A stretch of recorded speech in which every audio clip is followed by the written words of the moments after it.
pleasant Thursday evening to each and every one of you home here in Ghana, whether you're joining me in the Caribbean, whether in North America, South America, Asia, wherever in this world you're joining me, a pleasant Thursday evening.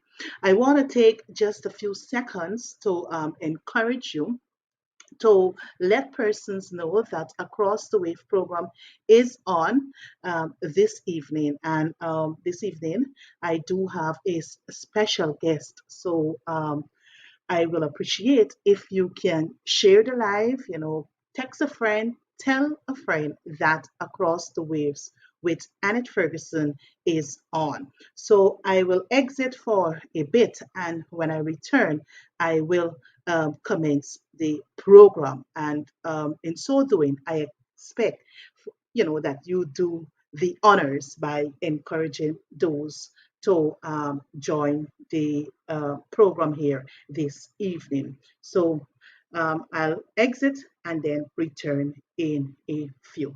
Thank you.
Good. Welcome back to you, my friends, my family of Across the Waves program. Once again, a pleasant Thursday evening to you. It is Thursday, October 14 in the year 2021. And I'm honored and indeed happy to have you join me this evening for yet another program of Across the Waves. And, as the intro says, let's come together. Let's come together. So you're in this together so that, you can hear what we here at Across the Waves have to offer: the truth and nothing else but the truth, the facts and nothing else but the facts. So we don't, spread propaganda, we don't spread fiction. It's all about truth and facts. That is what you will get on this program. And that being said, I want to start off by extending, greetings to those of you who might have celebrated whether a birthday today, yesterday, or during the course of the week. Whether you have one come this weekend, happy birth anniversary greetings to you. And I pray that may God continue to bless, keep, and guide you. For those of you having a wedding anniversary, whether today, during the course of the week, or this weekend, happy wedding anniversary to you and your better half. Um, we all are aware that the CSEC results, I think, was announced earlier today. The Caribbean Examination Council, they would have um, they would have announced the results for the CSEC exams, which was taken um, early this sometime during the course of this year. And, I was unable to, really do like a personal analysis of the information that was made available. But from what I heard earlier on, um, is that Guyana would have performed exceptionally well. So, to those of you, young people, whether you sat the CAPE or the CSEC exams, best wishes, congratulations to you. I mean, 2020 into 2021, we experienced, trying times with COVID, and I know the efforts that you would have put in to succeed at these exams weren't easy, and your parents played that critical part in ensuring that you attended extra lessons, worked with your class teachers to ensure that you came out successfully. And to the teachers too, we want to say thank you very much for all the efforts that you have been putting in to ensure that you continue to mold the minds of our future leaders and also to give um, unwaveringly to your profession.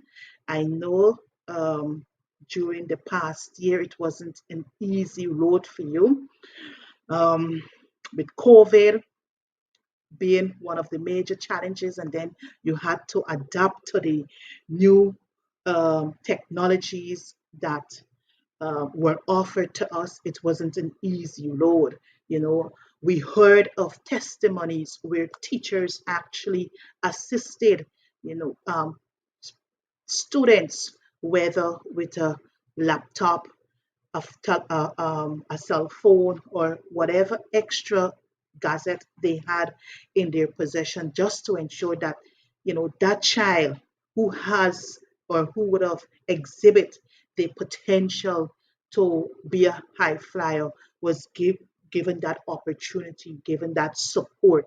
So to you teachers, we say kudos to you.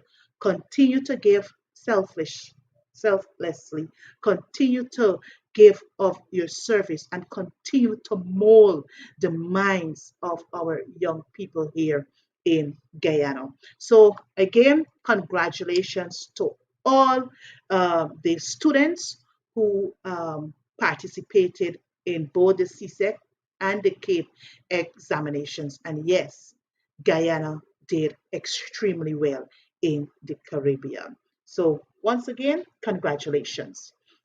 And on the sad side of things, for those of you who might have lost a loved one, whether to COVID, to um, other illnesses, um, I want to extend my condolences to you and your family. And I trust that during this time of bereavement, you'll be able to draw strength from Almighty God. And as the scripture reminds us, weeping may endure for tonight, but joy comes in the morning.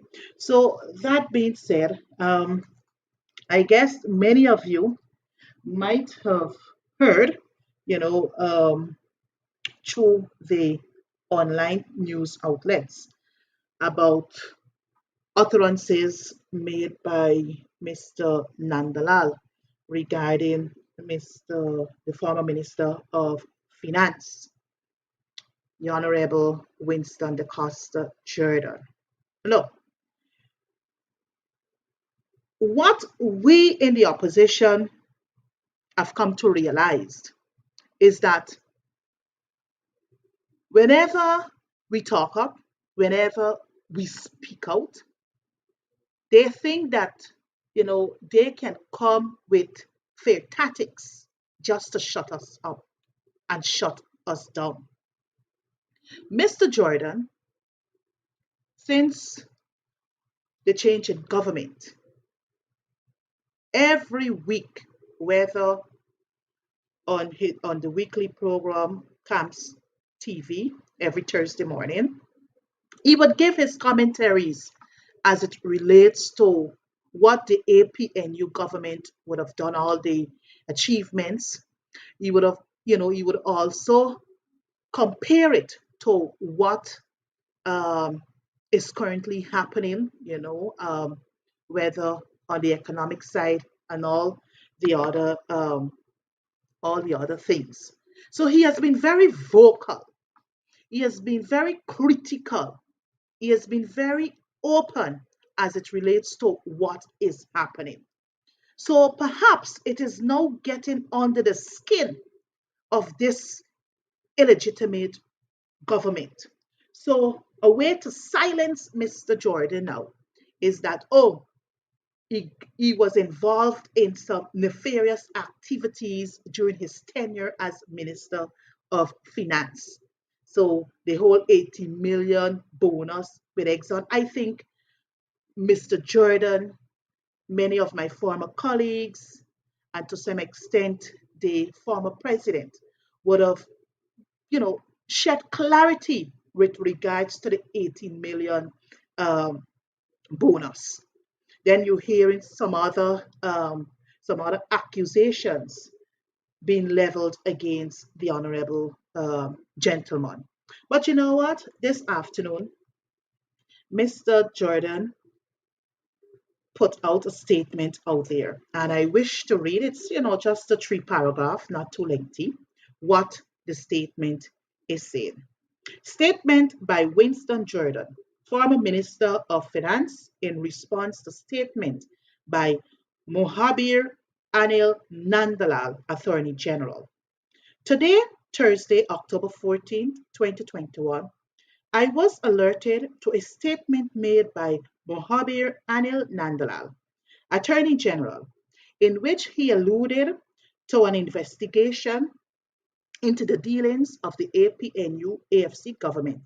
Specifically, he mentioned that a file into the conduct of former Finance Minister Winston Jordan will very shortly be sent to the Ghana Police Force for the commencement of a criminal investigation. It was further alleged that I am implicated in a number of nefarious transactions. These allegations are false, baseless, and repugnant. As on a previous occasion, SECRA November 2020, I say without fear that they are designed to impugn my character, tarnish my image, and lower my self esteem in the eyes of my family, friends, admirers, well wishers, and the general public. Moreover, they are intended to intimidate me in light of my scanting criticism of the government's approach to development of my beloved country. I cannot and will not be intimidated. I wish to thank all of those persons who have praised my stewardship in office. Continue to express full confidence in me and urged me to raise my voice higher and harder for a better Guyana. I wish to reassure everyone that I, Winston Jordan, former Minister of Finance in the coalition government, performed my duties to the perform my duties, in compliance with the oath of my office and to the best of my abilities. This I have done in my over 35 years. 35 years of public service in various capacities. I have consulted with my lawyers on this latest attempt to malign me in public, and we have agreed on a certain course of action. A luta continua. So, Winston Jordan, former Minister of Finance, October 14, 2021.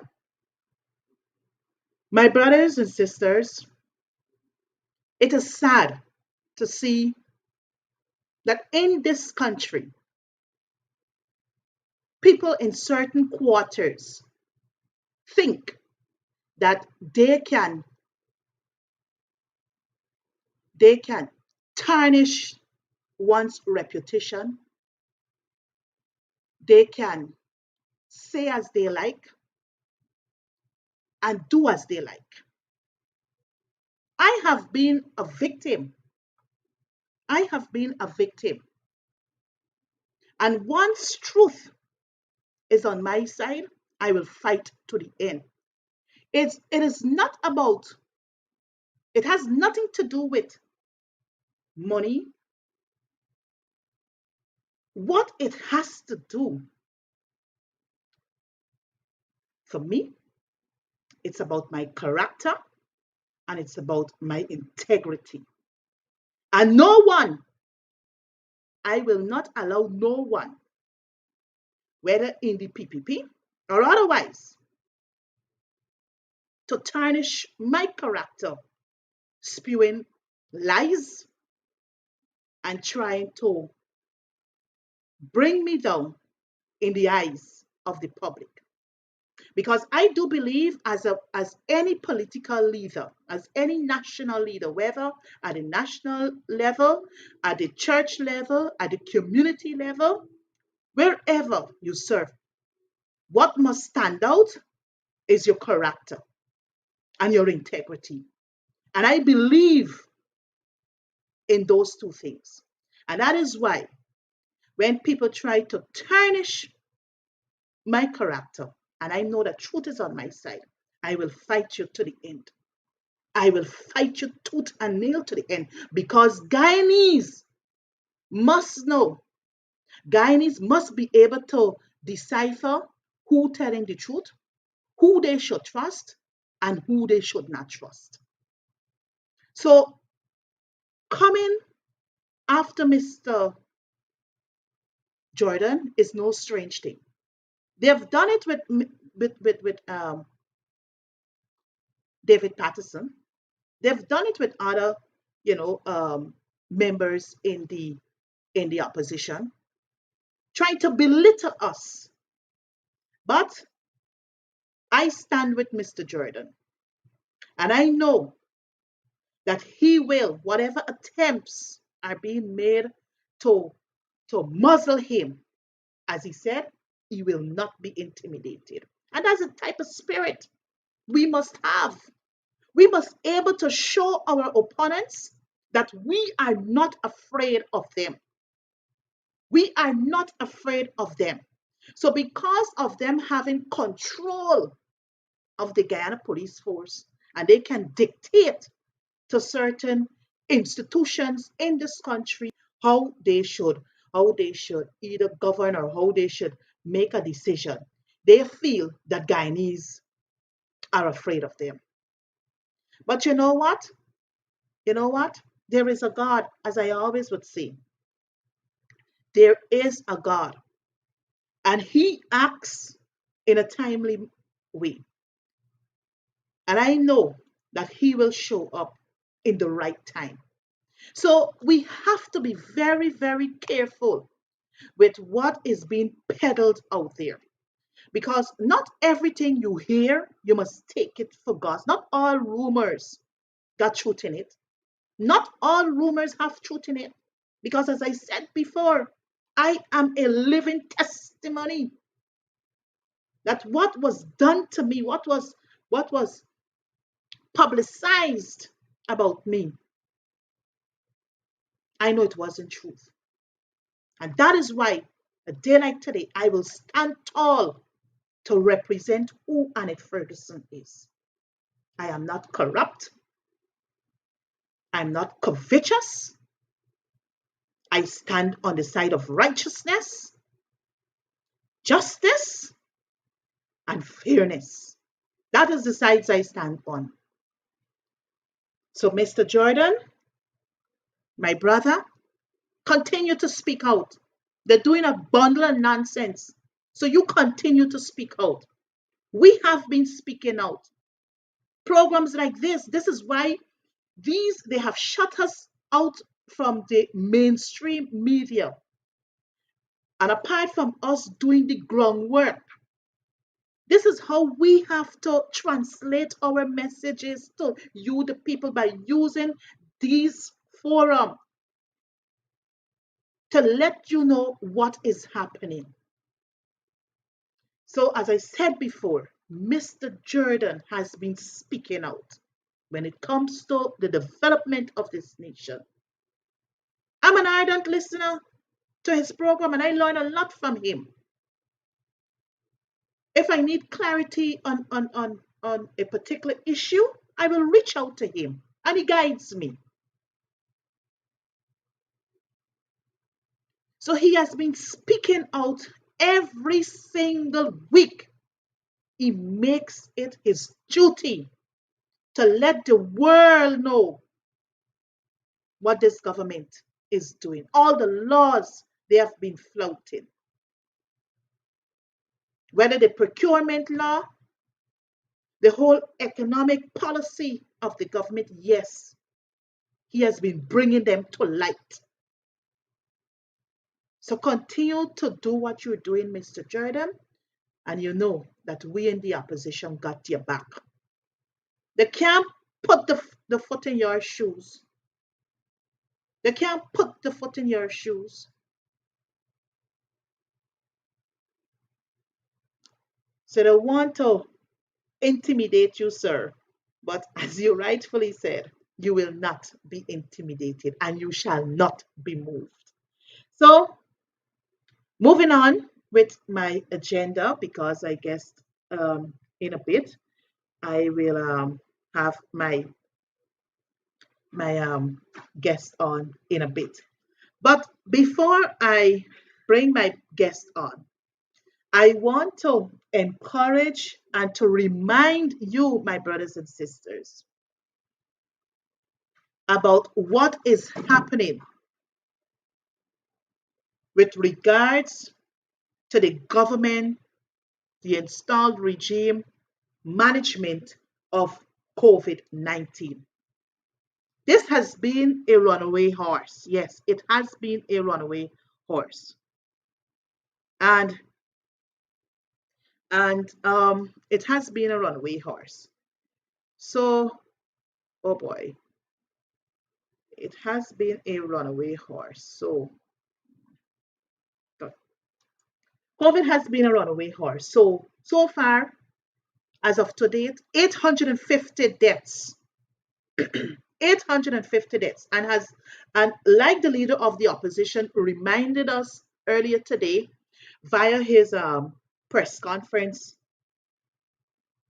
he said perhaps before the end of 2021, Guyana will chalk up 1,000 deaths. Because with the rate in which things are going, and this regime cares absolutely, absolutely nothing about the protection of Guyanese lives, our people will continue to suffer. The curfew, it's only been applied to some people. Rather than them locking or reviewing the whole COVID guidelines, they're not doing that because they haven't put out the new COVID protocols for October 2021. The one that we're using in October is actually the one from September 2021. So everything remains the same. Nothing has changed. When in September, it was the deadliest month where we had a high rate or high numbers in COVID death. And rather than you sitting to revise the protocols for October 2021, you brought over everything from September into October. Then with the numbers keep increasing, rather than you calling all stakeholders to the table, put aside the politics. The PNC at a press conference several weeks ago asked that y'all put politics out of COVID. Dr. Van Wischaert is on record. Dr. Karen Cummins is on record. Valdo Lawrence is on record. The leader of the opposition is on record. Put politics out of COVID. Our people are dying rapidly on a daily basis. And it is time for us to come together. It is time for us to sit at that table across from each other to find solutions, find a strategy, because since you don't have strategies or plans to deal with COVID, well, we in the opposition can tell you and show you how we can combat this runaway horse. Schools have reopened. Little ones going to school. Sometimes you drive the streets of Georgetown. Children that they're not wearing their mask. Just yesterday, I passed a set of students, Tutorial High School, North Georgetown, awaiting transportation. St. Joseph High School. Some of them are not wearing their mask. They weren't wearing their mask. So we are in a serious situation in this country. So the COVID deaths now stands at 850. And still, the regime can't say to us, what are their plans to address and to combat this pandemic? We're yet to see that. And that is to show us all who these people really are. They're not about being truthful. It's all about lies, propaganda. That is what they're like, because they feel that, well, look, they can all time fool Guyanese. But you can't fool all Guyanese, because many of us, we're not mentally retarded, as some would have described us to be. Neither aren't we mentally lazy. Neither aren't we illiterate.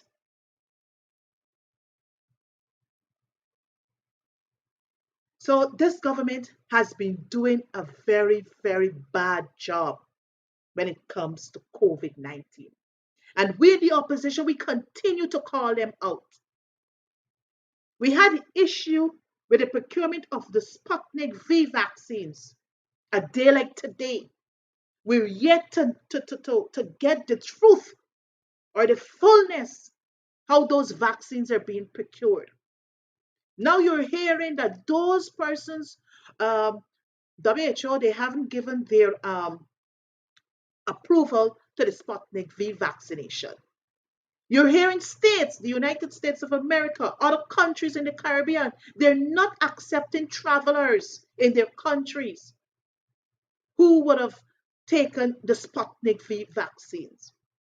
And when we discovered in the National Assembly in June month what was really happening, or what happened with the procurement of the Sputnik V, We made it absolutely clear to the government. Put a halt on the administering of the Sputnik V. You can administer the vaccines approved by the WHO PAHO, but no, they continue to procure, secure, and administer.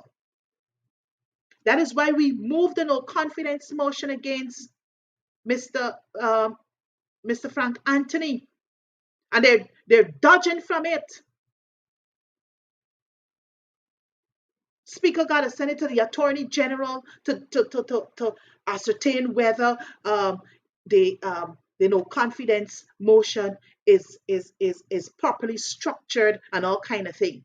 Then playing games, saying they're bringing a no confidence motion against the leader of the opposition, which they have no interest in, because the Constitution is clear when it comes to the appointment or the election of the leader of the opposition. The Constitution is clear on that. But these people feel that Guyana belongs to them. And they can do Guyanese as they feel, especially one section of the population. They feel that they can do us as they feel and they like. But Guyanese, Guyana, the power belongs in your hands. The power is in your hands. And it's time for us to push back against the wrong things that this regime is doing. Mandatory vaccination. We're not against vaccination, but we're against the mandatory vaccination. We anticipated that, persons would have speak out. Persons would have showed up in their numbers to say to this regime, no, your policy is bad. Educate us on the vaccines. And we will make the decisions at the appropriate time when to take the vaccines, when we are satisfied. But it's spinning things around, lies again, propaganda again, that the opposition conducting whisper campaign, hiding information from the public. We're at a loss, Guyana. We're at a loss.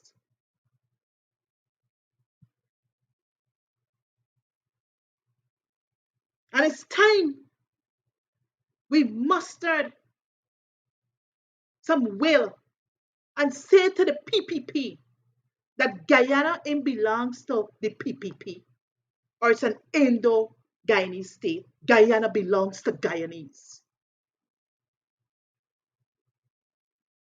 Crime out of control. Every day is a crime in this country. And we're yet to get a plan. We're yet to hear from the regime through the illegitimate Minister of Home Affairs how they intend to tackle crime in this country. And it's going to get worse because jobs in there. So what is happening? The young people want quick money, which is wrong. Which is wrong. Just yesterday, age 16, you're supposed to be at school. Age 17, you're supposed to be in school.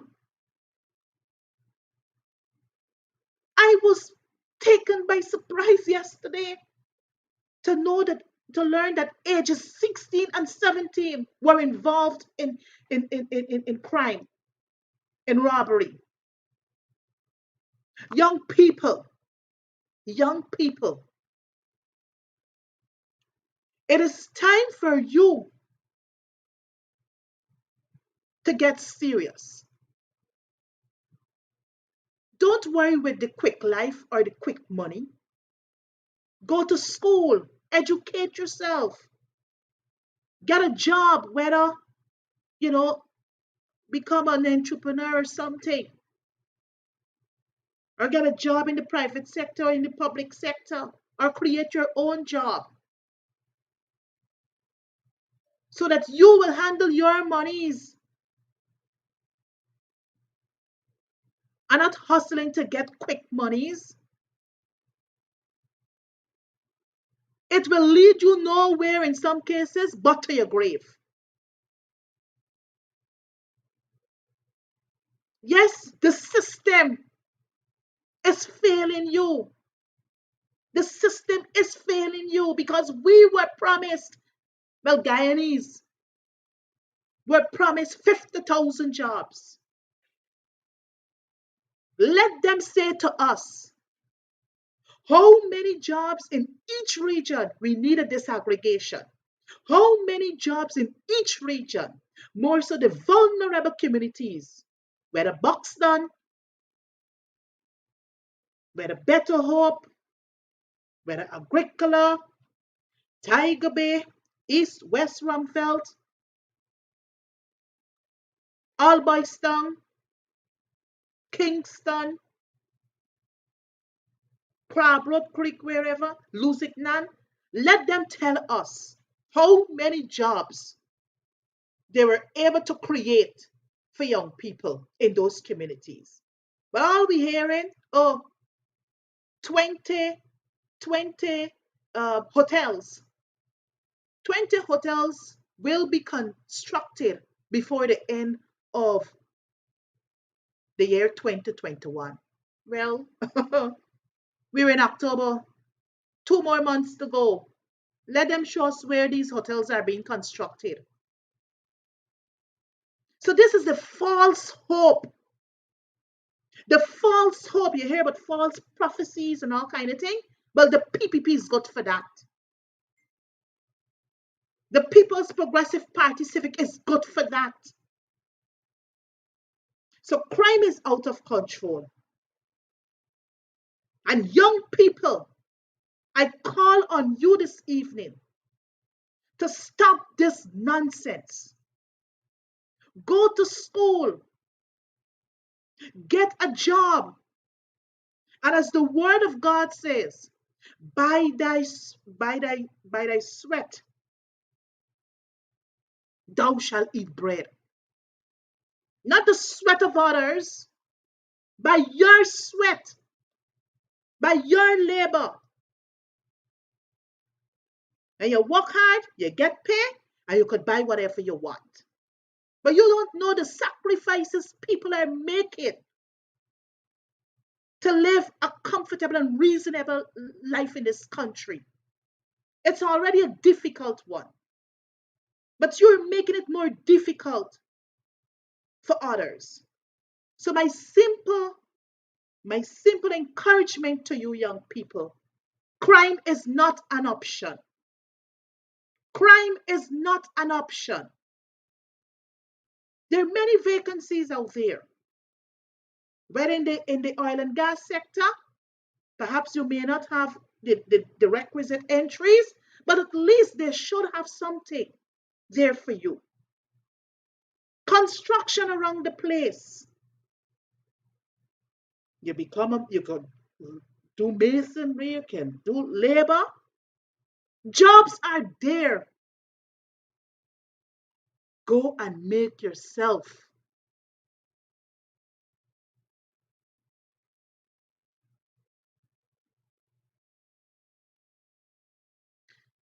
So I'm saying to all of my young people here this evening, a life of crime is not the answer. It's not the answer. So my encouragement to you, if you're thinking in that direction, it's the wrong way.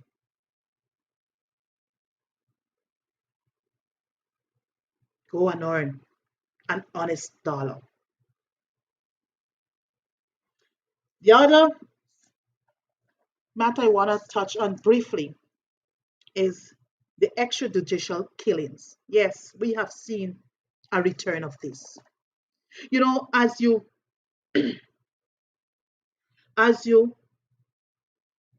moved around in the city and in the various communities, the cries of our people the cries of our people. Oh, for 5 years we had a peaceful nation. For 5 years you had a better relationship between police and civilians.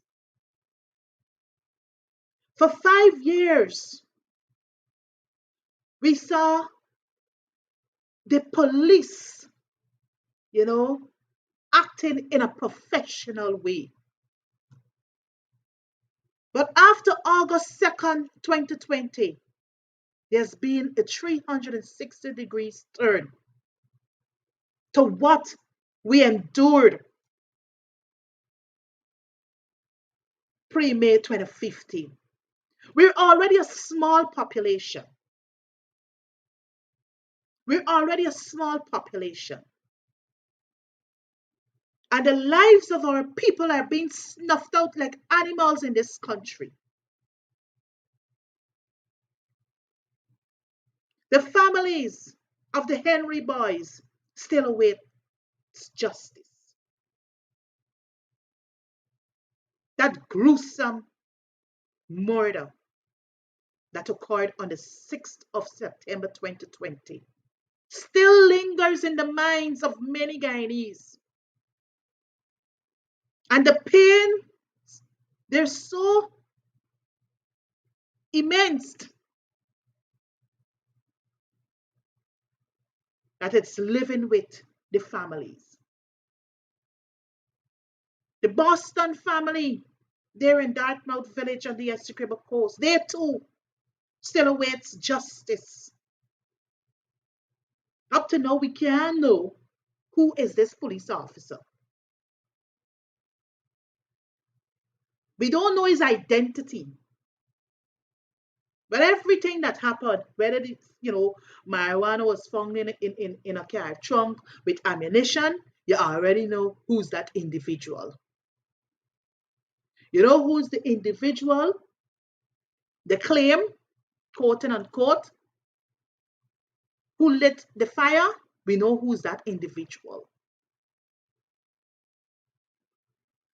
But we're yet to know who is Mr. Boston's killer.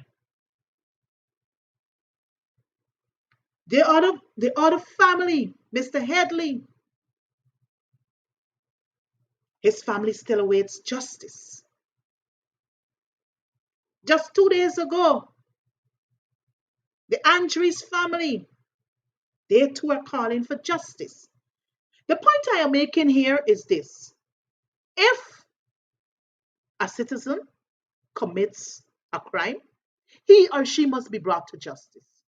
He or she must be given the day in court so that they can represent themselves. Killing the individuals will not solve the problem. It will leave more hate, it will leave more pain than relief. So Guyana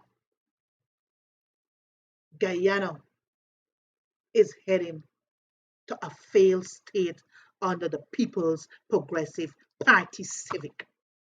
They can't govern. They cannot. And Guyanese, it is time for us to wake up.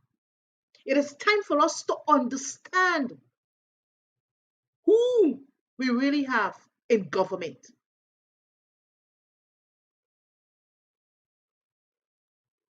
Everything from the time these people took office, everything they flouted, the laws, the constitution, trampling on the rights of people, everything just going downhill. How long, how much more should we endure this, Guyanese? We don't know who is next because you're not safe in this nation. Guns. When you see what is happening on social media, people jumping fence, collecting gun from a sleeping security officer.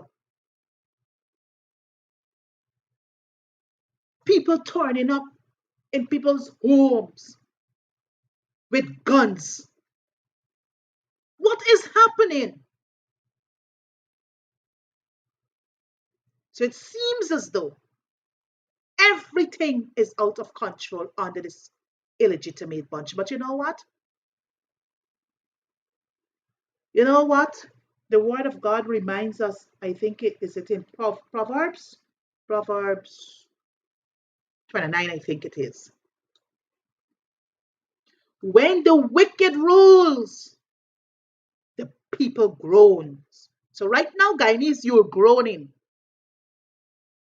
But when the righteous rules, the people rejoice. So you are rejoicing for 5 years from 2015 to 2020. But now you're groaning. And truth be told, if you're to make a comparison now to then, I know you will say we had a better life under the under the APNU AFC government. But many of us like to say, oh, they didn't do this, they didn't do that. You can never equate 23 years with 5 years. Now, why we even had full 5 years? You can never equate that because for 23 years, all the wrongs we endured under that illegitimate, that then government, the People's Progressive Party government.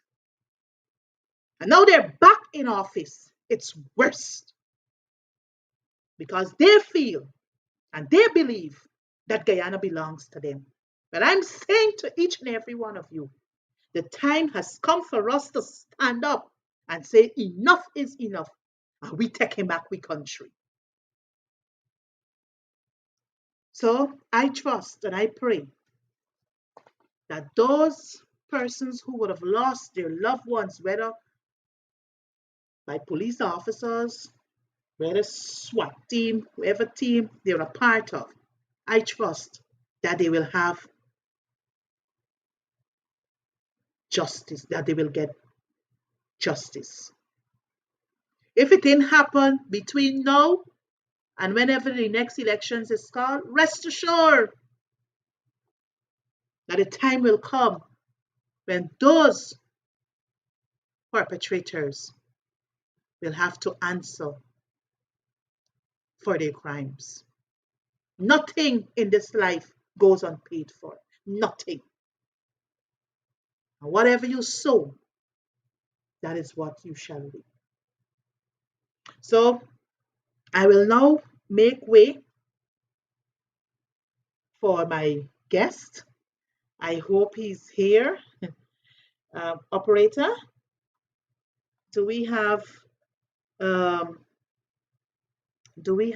our guest in studio, or perhaps we can exit for a few minutes and then we return with our guest here. So my Guyanese brothers and sisters, just before I exit to make way for our guests, for my guests to be on, I want to re-emphasize on what I said before. Guyana is in serious trouble. Guyana is in serious, serious trouble.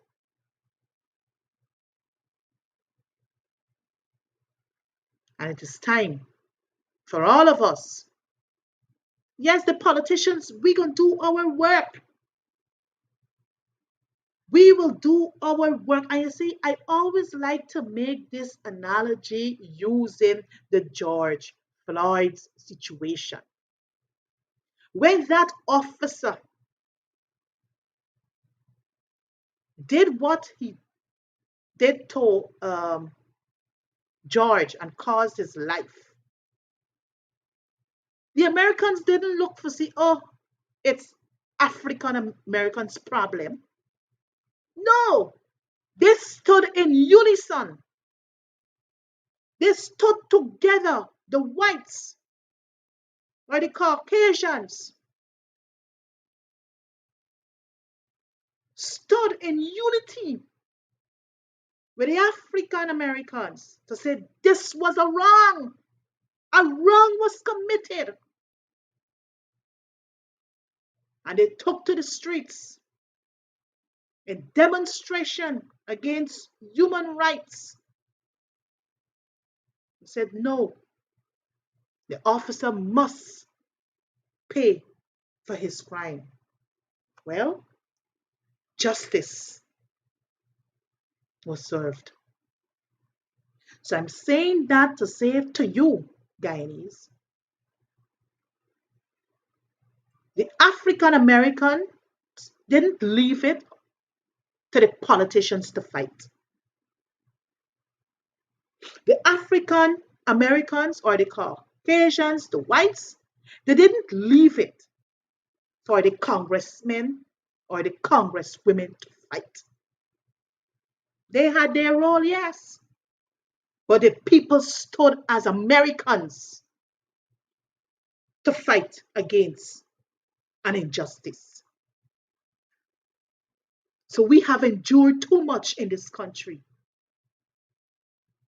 A spirit of fear is over this country. And it's time we break the spirit of fear and say to the PPPC, we had enough of your nonsense.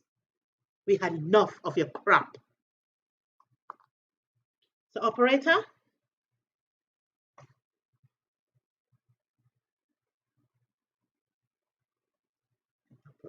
Operator.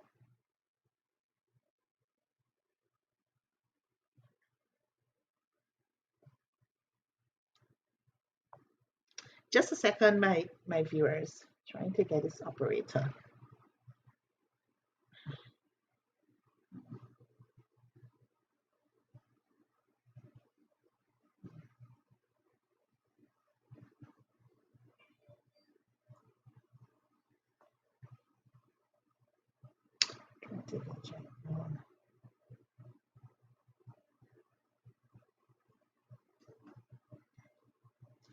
I would like operator kindly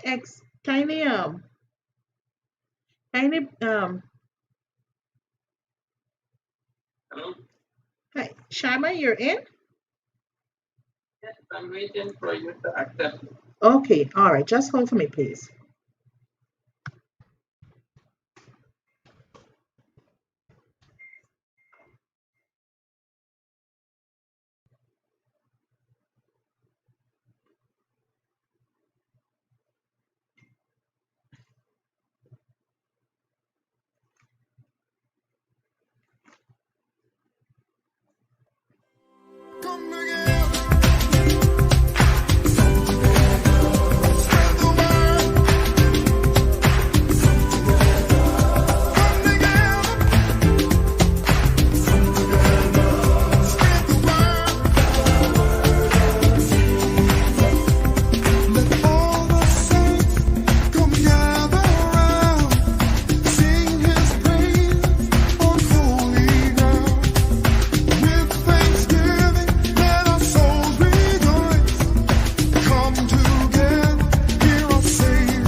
Thank you very much. Welcome back to Across the Waves program. I'm trying to get my guest on, but we're encountering a slight technical problem. But I know we're heading up to program time, but I really wanted to get my guest on. Let me see if I can get him here. Hello. Jaipaul, good evening. Good evening. Um, how are you? Okay, fine, thank you. I on the program. Well, I'm trying to. The viewers will have to tell me whether they're hearing you, but I have you on air here, so I don't know if they're hearing you. So let me see what's happening here again. Um, so good evening, Jai Paul. How are you today? Yes, Annette, thank you. I'm fine, and I was listening to your program, and you're doing an excellent job.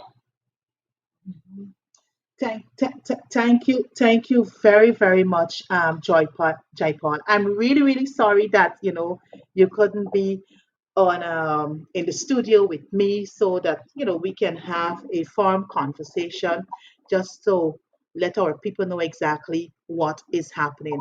But just before we continue the conversation, let me just briefly introduce you to those persons who are on the platform.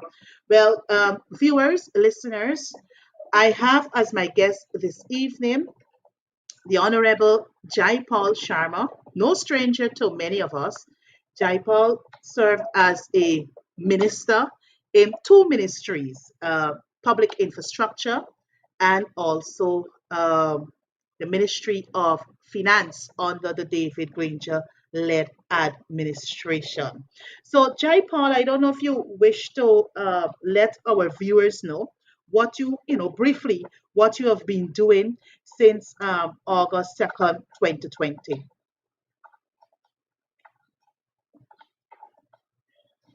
Annette, I can't get you clearly. The audio is broken up. The audio is breaking up.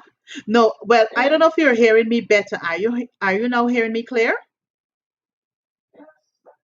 Okay, I was asking you the question, or I was trying to get from you whether you can inform our listeners and viewers what you have been doing since August 2nd, 2020. Well, what I was doing, I was out of active politics, and I'm now back in the political arena as a new political party, where I'm the leader and general secretary of the Equal Rights and Justice Party. Mhm, mhm. Okay, good. So you've been I guess you're doing a lot of political advocacy in your constituency and perhaps across the regions here in Guyana. All right, good, Jai Paul. Can you provide us with an overview of the coalition's economic plan? Because I know you served at one time as the minister within the Ministry of Finance, and you had oversight for, I guess, a few projects, and also you were integrally involved in some of the, we call it again, some of the forensic audit.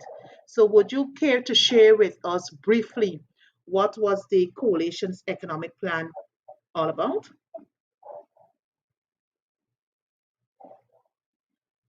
Well, Annette, still I can't hear you very clearly. You want to have an idea about the economic plan? Yeah, well, the It, well the the coalition's economic plan, because they. economic plan was very wide and vast, and to go over an economic plan that about 5 years ago, um, that may not be something that the audience want to hear. You know that during our period of time in office, we did a lot for the people of Guyana. every single Guyanese, regardless of the political party or the region that they belongs. We did the very best, the utmost best with the resources that was available. And the people should know that resources that was utilized, none of it was from the island gas, right? So that is very important because I understand the PPP using the mantra that they're doing so much more than the AP and UAFC did in their time in office. And they did not touch the Natural Resources Fund to do what they're doing to create the largest budget. And what they're not telling the people is that they are doing these things by creating huge overdraft in the consolidated fund and maybe heavy borrowing locally from through treasury bills.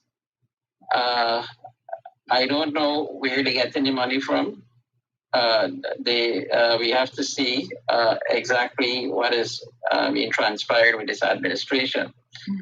But I could say what this administration is doing because that is current. That is what the Guyanese people, I believe, will be more interested in hearing.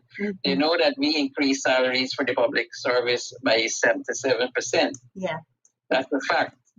They know that the PPP in the 2020 budget did not, in the year 2020, did not give the public servant any increase. The PPP allocated $10 billion in the 2021 budget. And yet, as we speak, we just hearing that there's $10 billion for the public sector. But yet, the police, the DDF, the nurses, the doctors, the teachers, the regular public servants in the ministries, departments, and regions cannot receive an increase in their hands. We know that inflation is a runaway train, and this is impacting seriously in the lives and livelihood of all our people. We know that this administration just wake up one morning and say they're going to give $250,000 to sugar workers that was retrenched by Gaisuku under the APNU AFC administration. Again, not the APNU AFC administration would have retrenched them or severed them. It was a decision by the management and board of Gaisuku. What is important to note is that when we came into office 15, a few days after, the PPP appointed CEO, I think was Dr. Rat Singh, who resides in the United States of America, came to the Minister of Agriculture and said the entire industry will close if we don't have some money now to pay salaries. And immediately, the APNU AFC administration got involved because Gaisuku was bankrupt. So if in few days this CEO could come to the Minister of Agriculture and basically the government of Guyana and said that the entire industry will close, who destroys sugar? Who destroys sugar? So the first few couple of months in that year of 2015, we had given to Gaisuku $16 billion. Yes. Yes. When the IMF came here to do the Article 4 review, when they saw these huge sums of money that was going to Gaisuku, they wasn't kind to the government and the Ministry of Finance for doing what they were doing. And each year after that, we try to phase it out because we don't want a negative report, but we didn't leave the sugar industry on its own. We bailed it out up to the last month, December of 2017, using the treasury. And from the treasury, probably bailed them out in excess of 38 billion Guyana. 38 billion Guyana.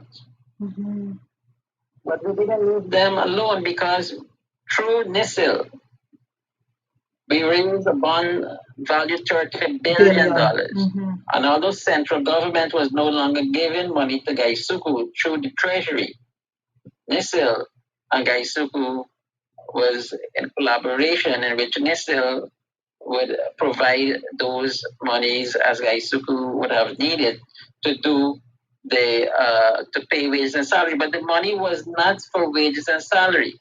The money was to turn around Gaisuku. Exactly. But Gaisuku could not stand on its own 2 feet after 42 months of the APU AFC providing excess of 38 billion. Mm-hmm. They still went to NISIL begging them, and the government had to intervene again because the NISIL management was very adamant that the 30 billion was not really for payments of wages and salary and payments of your debt. Mm-hmm. The money basically was to turn around the industry in terms of recapitalizing the industry, new equipment, producing what we refer to as plantation white or refined sugar, which we had planned to sell to the Caribbean market using British agaramas, which if we produce it, the member states of the Caribbean will have to purchase it. But the member states don't purchase bulk sugar, they purchase refined sugar. Yes. And so we could have gotten that market. Besides, the cost was in excess of what they were paying for. Once a member state was producing it, there would be constraints and they will have to purchase from the member state. Mm-hmm. Mm-hmm. So that was the plan for Gaisuku. Now we have this 250,000 being paid to workers that already receive in excess of close to probably $5 billion Ghanaian dollars. And this second vice president, I don't know why people referring to him as the vice president. There is a first vice president, and that is the prime minister of the country. Any other person holding the position of vice president, you count them as second, third, fourth, and so on. Yeah. So this second vice president, I don't know, he just wake up a morning and went to Region 6, spoke to people and said he's going to give them 250,000 each. Because why? You know why? Up to now, he don't know why. The big question is why he's doing it. He don't know why. You know what he said?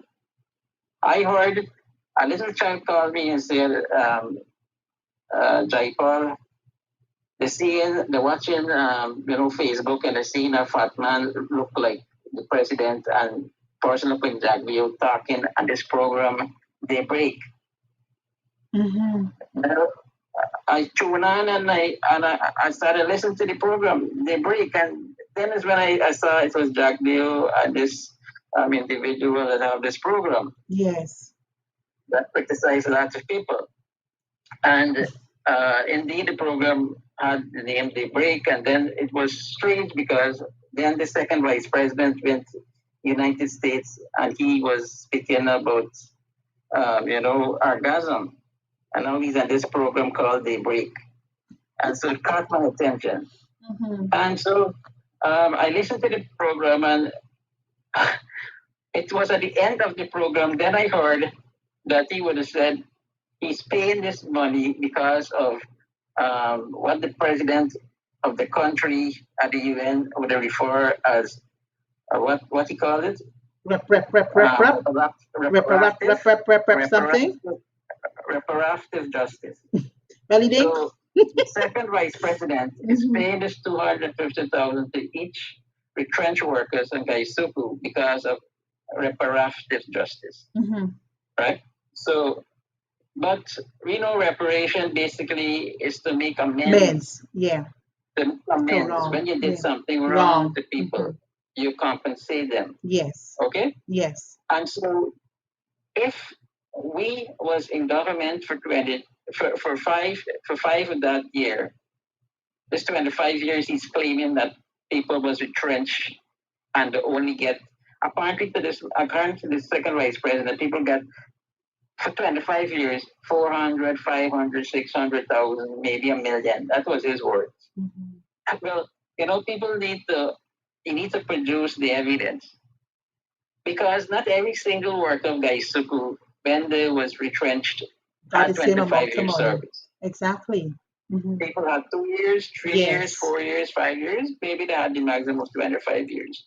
And person 25 years, they didn't get it $400,000. No. Okay, so here again, he was misrepresenting the issue. But I have no problem if you want to give the sugar workers 250,000, and that's a one-off payment for entire year to work out to less than 21,000 a month. What they would do for the people, but it's out of shame he did that because out of the 25 years, you could say 5 of those years were our, and we, as I said, bail out Gaisuku with about $60 billion. Exactly. Mm-hmm. 60 billion, 38 from the treasury, and then the rest from this a bond in which the central government had given a sovereign guarantee for. Yeah. Okay? Yes. So we did that. Not to add insult to injury, if this individual, a person I know, Dr. Singh, he stormed the minister within the ministry or minister within office of the president with responsibility to finance. I don't know what that means. Why they don't just call the guy minister of finance? Mm-hmm. Because he is not the minister of finance. The No. minister of finance is the second vice president. Exactly. So, so you understand why it's not the minister of finance making the announcement, or not even the president of the country making the announcement. So I don't have any problem. You're giving Barbicians, you're giving people in Region 3 $250,000. But, you know, this this guy on the program, the interviewing the second vice president, was saying to the second vice president in December, 7,000 people in Region 6 are going to get 250,000. Yeah. And he said 1,700 to 2,000 people in Wales Region 3 will get 250,000. Mm-hmm. And this second vice president never correct this individual because the second vice president needs to make it public. Maybe he needs to publish the schedule of the payments without probably showing the names, but show the amounts that was paid to individuals in various states. Yeah. And so we need to get these numbers corrected. If it's 7,000 for Region 6 and 17,000, 2,000 to Region 3 in relation to Wales, high flood. So it's all a bunch of propaganda. Yeah, Here they're claiming this is for Christmas. When the second vice president told the people he's going to pay them in January, maybe February. So people are being misled. But yeah, but they just want to take shame out of their eyes. Yeah, but remember, after the PAP got into government, the GAU and the ILO together did a study. And, they wasn't too nice in the way that they believe the administration, AP and UAFC treated the sugar workers because they said the COI did not say to close estates, but we did not intended to close estates or intended was to close the factory and merge the estates, the plantation, workers would be merged to one location and things like that. And so, look, it was a very comprehensive plan we had for Gaisuku. It didn't happen the way that we planned it because the divestment that we had planned did not came true in time when Gaisuku themselves severed the workers by giving them redundancy letters. And you could recall that when redundancy letters was issued, the cabinet was not aware of this, and I think it was no other than Minister Harman speaking to the press would indicate that he had no idea, the cabinet members had no idea, but of course, Gaisuku is a corporation, they're independent also, and they make the decision, right? Yeah. They know they cannot run, and they have to take action to severed workers, make them redundant, because guess what? Gaisuku wasn't replanting cane in 2017 after the cut the crop, the forest crop, right? So, if the government of the day said, okay, out the, love for the people, we already show them love, $38 billion in love, and we had kept them. It wasn't, the guys who had no work for them, basically. There was no kid in the field, Yeah, but Jaipaul, right? just Jaipaul, hold your point there though, because and we need to let the listeners and viewers know what was the intention of the David Granger-led administration. I endorse fully all the points you've just alluded to, but during our our decision to right size the industry, you recall Jaipaul that we engaged Gawu. I think it was the late Komal Chan at that time who was the president. And Komal and his team, what I mean? They agreed to what we were proposing to them. We also had engaged, we had also asked the opposition then to come on board with us. So at least we can do this thing in a cohesive way. And Jaipal, I guess the then opposition recognized that, well, look, the APNU was proposing a very good plan because we also had a white paper tabled in the National Assembly, the white paper on sugar. We also had a table in National Assembly. So I think they recognized that, well, look, what we were proposing was going to be in the best interest of the workers because it's not only to sever all the workers. The whole intent was not only to have them placed at other estates, but we were going to ensure that lands were made available to those people so that they can do whatever, whether it's rice farming, whether it's cash crop, whatever they wanted to do. But I guess the whole thing fall apart when the then opposition recognized what the plan of the David Granger led administration was doing. And that is why they went up and they started this propaganda bliss that we don't care about the sugar workers. So perhaps you can add a point. I know, Jaipal, we got like 7 minutes into the program, so I'll give you 2 minutes to wrap up As I quickly. said, you may have to have me in a program where I speak on Gaisuku alone. Because, look, the plan that we had, the president had, it was his vision. Mm-hmm.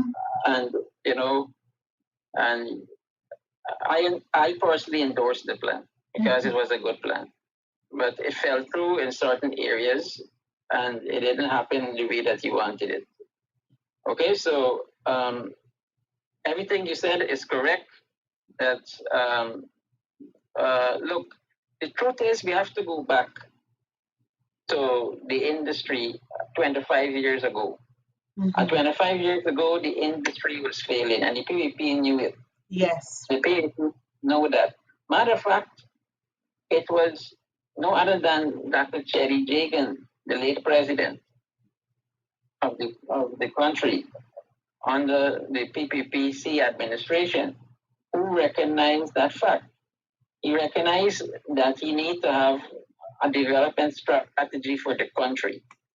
And he reached out to international organizations for the expertise to help him draft what is now known today as the National Development Strategy paper. Now, that paper had a few drafts before it became a document. It was a 10-year plan. And so in that draft, in one of those drafts, I remember reading in that draft, okay, that the plan was to close Wales. The plan was to close IFLA. The plan was to close and more. The plan was to close LBI, and so on and so on and so on.